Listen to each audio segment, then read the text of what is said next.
Jalaw-jalaw mga kamen. O diba, dito naman tayo sa Lamonista Vlog. Kung saan puro laman ang ating gagawin. First time ko dito sa Kiray Kuya Ramen. Na matatagpuan sa Fairview, Quezon City. Uy, very Japanese. O eto na ang mga menu. Balita ko may syrup daw dito kasi lagi kong napapanood sa vlogs. Kaya matry nga. At nakaka-amaze etong tubig. Nasa harapan na mismo namin. Mamili ka na mainit at malamig. Eto may pa-viewing. Pa-viewing na mga pagluluto nila real time. Nakakalibang rin panoorin kung paano ang kanilang pagluluto at pag-prepare sa ating mga pudang. At nakakatuwa sa restaurant na to at may libreng pa wifi. Oo nga pala guys, ang in-order namin ay mga set na ng mga bestseller nila. Mas makakatipid pag mga set na kasi mas mura belski.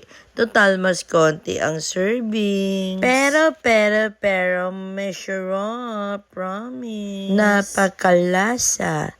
Tasteful at klase ng food. At pang samantagal, dumating na ang aming pang-starter na damo. Uy, masarap yung damo na yan. Ito na ang noodles na very creamy at lasang Pinoy. Ay, grabe ang kanin kahit walang ulam, napaka-sarap. Isa rin to sa bestseller na noodles na ang sarap-sarap ng siya. Ay, grabe yung parang sushi na yan. Hindi ko makakalimutan na habang buhay. Feeling ko nga ang konti lang ng mga servings, ngunit itong aking nilamon ay sobrang busog mo. Ang hirap rin palang ubusin. Uy, ang timpurang palaban. Panalo sa lasa, pati ang mga gulay-gulay na yon. Nagulat lang ako at natuwa at may pa-surprise pa sila sa amin. Eto at may palibre sila na parang cheesesteak na lasang shawarma pero may shrimp. Overall food and experience ay the best. Babalik ako dito.